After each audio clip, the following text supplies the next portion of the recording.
تو دین شعبہ بازی کا نام ایک جو ہمارے ملک میں اللہ رسول کا اتنا تعارف نہیں ہے جتنا ولیوں کا تعارف ہے. ولیوں کا تعارف کرنا، ان کی زندگی پڑھنا ہمارے ایمان کا حصہ ہے، لیکن ہم ہندی معاشرت سے متاثر ہیں.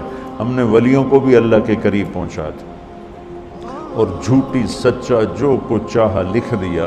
اس امت نے دین کو بچایا ہے سند کے ساتھ. یہ تھوڑا ہے کہ جو مرضی لکھا ہوا آمین. شیخ عبدالقادر جیلانی رحمۃ اللہ تبارک و تعالی علیہ پیران پیر ہیں، اس میں کوئی دوسری رائے ہے ہی نہیں کہ وہ ولایت کے مقام میں سب سے اوپر ہیں. اللہ نے ان کو یہ مقام دیا ہے.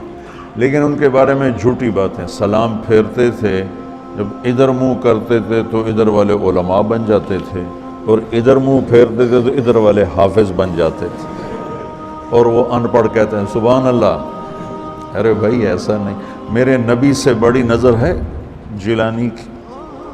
قطب سبحانی، پیران پیر، جتنے ٹائٹل دو تھوڑے ہیں، لیکن میرے نبی کے سامنے تو وہ ایک تنکے کی حیثیت نہیں رکھتے ہیں. ساری ولایت تو بہت چھوٹی چیز ہے. سارے انبیاء اکٹھے ہو جائیں تو میرے نبی کے سامنے کیا ہے؟ کچھ بھی نہیں. تو میرے نبی سلام پھیرتے تو عالم بنا دیتے، ادھر سلام پھیرتے تو حافظ بنا دیتے. آپ نے تو کیا نہیں تو یہ پیران پیر کیسے کر دیا؟ یہ اس قسم کے جھوٹے قصوں نے وہ دین کا حلیہ بگاڑ دیا، دین کی شکل بگاڑ دی. مثال کے طور پہ یعنی آپ اگر ہمارے صوفیاء کی کتابیں اٹھا کے پڑھنا شروع کریں نا، تو آپ کو وہ ایسی یعنی باتیں اور ان کے اندر ملیں گی کہ آپ کہیں گے یار یہ باتیں مطلب کوئی عقل میں آنے والی نہیں ہے. تذکرۃ الاولیاء کتاب دیوبند بریلوی دونوں چھاپ رہے ہیں، اس میں آپ ذرا بزرگوں کے دعوے سنیں. وہ بندہ کہتا ہے یار یہ کون سی کرامتیں ہیں؟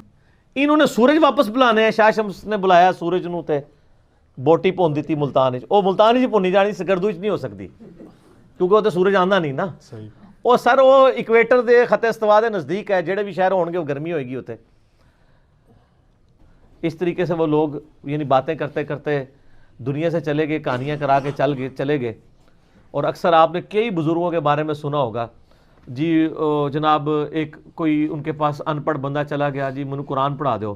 وہ کہتے جی بزرگوں نے کہا جی میرے پیچھے نماز پڑھی. کہتے جی پیچھے نماز نیت کی. نماز تو ایک نے نیت کی تھی، وہ کہتے ہیں دائیں طرف سلام پھیرا، جتنے سارے حافظ بن گئے. آپ کہتے ہیں سبحان اللہ. بائیں طرف والے سارے ناظرہ بن گئے.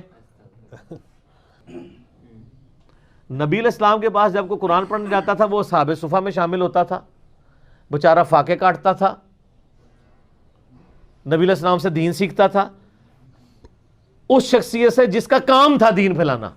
حتیٰ کہ مسند احمد میں اگر آپ دیکھیں تو غزوہ بدر میں کچھ قیدی کافروں کے اس شرط پہ چھوڑے گئے تھے کہ 10 مسلمانوں کو لکھنا پڑھنا سکھا دیں. کافروں سے لکھنا پڑھنا سکھوایا جا رہا ہے. نبی علیہ السلام نے کوئی نگاہ نہیں ماری، مولا علی نے کوئی نگاہ نہیں ماری، ابو بکر نے کوئی نگاہ نہیں ماری. ان نگاہ بعد ہی پیداوار نے، پیداوار بھی کوئی نہیں، جعلی نے ہے ہی کوئی نہیں. ٹھیک ہے، تو یہ کرامات اور یہ ان کے اوپر وہ چل رہے ہوتے ہیں. بیسیکلی وہ دیومالائی قصے کہانیوں سے دین کو وائلیٹ کرنا چاہ رہے ہوتے ہیں. ڈاکٹرائن کے طور پہ کرامات کو ماننا ضروری ہے کہ کرامت ایگزسٹ کرتی ہے، معجزہ ایگزسٹ کرتا ہے، اس سے تو کسی کو انکار نہیں ہے. ہم کہانیوں کے خلاف ہیں کہ وہ کہانیاں ثابت بھی ہونی چاہیے. آپ پھر ایسی کہانیاں کراتے ہیں کہ جن کا پریکٹیکلی پروف کوئی نہیں ہوتا، الٹا اسلام کی دشمنی کا باعث وہ بن جاتی ہیں، تو ان کہانیوں کو تو نہیں ہم مانیں گے. یہ کرامت کسی کے اختیار میں نہیں ہوتی ہے کہ کوئی کر کے دکھا سکے، تا وقت ہے کہ اللہ تعالیٰ کسی معاملے میں کوئی معجزہ تفویض نہ کر دے. جیسا کہ موسیٰ علیہ السلام کو ایک پرماننٹلی معجزہ اٹیچ تھا کہ وہ عصا پھینکتے تھے وہ سانپ بن جاتا تھا، لیکن جب پہلی دفعہ بنا اس وقت موسیٰ علیہ السلام بھی ڈر کے، قرآن پاک میں آتا ہے، اس لیے کہ ان کو پتہ ہی نہیں تھا یہ ہو جانا ہے. اس کا مطلب ہے کہ انہوں نے نہیں کیا تھا، خود کیا ہوتا تو اینڈ رزلٹ کا پتہ ہوتا انہیں. یہ تو سر حال ہے معجزوں کا. تو کرامات تو چھوٹی چیز ہے، وہ تو اولیاء اللہ سے ریلیٹڈ ہے. تفویض والا معاملہ کوئی نہیں ہوتا کہ آپ کہیں کہ کسی کی کیپیبلٹی یا کمپیٹنسی آ جاتی ہے. اس میں آصف بن برخیہ والا ایک واقعہ، آصف بن برخیہ کا نام تو کسی حدیث کے اندر نہیں آیا، وہ اسرائیلی روایتوں کے اندر ہے، وہ پیش کر دیتے ہیں. اس کی کوئی ڈیٹیل نہیں کہ وہ بندہ کون تھا، فرشتہ تھا، جن تھا، نبی تھا، اور اس کی بنیاد پہ پوری ایک ڈاکٹرائن کھڑی کی ہے. میں نے اس حوالے سے بھی تخت بلقیس کے واقعے کو اس میں ڈسکس کیا. کہتے ہیں جی ایک بزرگ تھے جی, انہوں نے ایک دن بیٹھ کے حساب لگایا کہ میری زندگی کتنی ہے, تو ان کو پتہ چلا 60 سال ہے. وہ کہتے ہیں جی اگر میں نے روزانہ بھی ایک گناہ کیا ہو تو 60 ملٹیپلائڈ بائی 365, یہ تو پتہ نہیں انہوں نے آندہ بھی ایسی کہ نہیں, بل میں اس نے ذہن رکھنا کہ انہوں نے ملٹیپلائی کر لیا ہوئے گا. اچھا کر کے تو وہ انہوں نے کیلکولیٹ کیا تو وہ جناب وہ تو پتہ نہیں کتنے ہزاروں گناہ ان کا, تو میں نے تو کئی دن ایک سے زیادہ بھی کیے ہیں, تو یہ تو لاکھوں گناہ ہے. ایک چیخ ماری اور روح پرواز کر گئی. سبحان اللہ. لیکن یہ پہلے ہوتا تھا. اب لوگ پوچھتے ہیں کہ سر یہ چیخ انہوں نے ماری اور حساب کتاب سارا خود کیا, یہ آپ کو بتایا کس نے کہ یہ ہو گیا تھا؟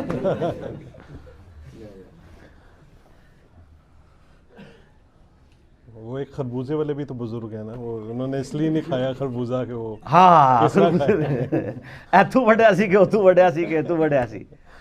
ٹھیک ہے جی. تو آپ یہ دیکھیں اس میں نے ایک اور بھی کئی یہ ویسے کرنی کے بارے میں جو انہوں نے مشہور کیا ہوا ہے کہ جی انہوں نے کیا پتہ نہیں اے دند ٹوٹیا سی, اے ٹوٹیا سی, اے سارے ہی توڑ دی.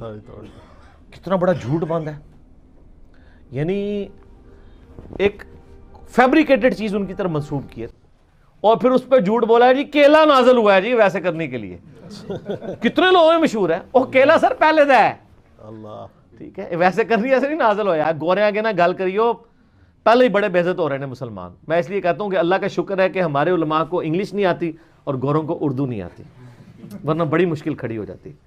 ان کو اپنے مزاحیہ پروگرام جو ہے نا وہ کون سا ایک پروگرام چلتا ہے وہ حسب حال تو اردو میں چلتا ہے نا, انگلش میں وہ جو ایک ہے وہ میرے بچے دیکھ رہے ہوتے ہیں, نام ہوتا رہا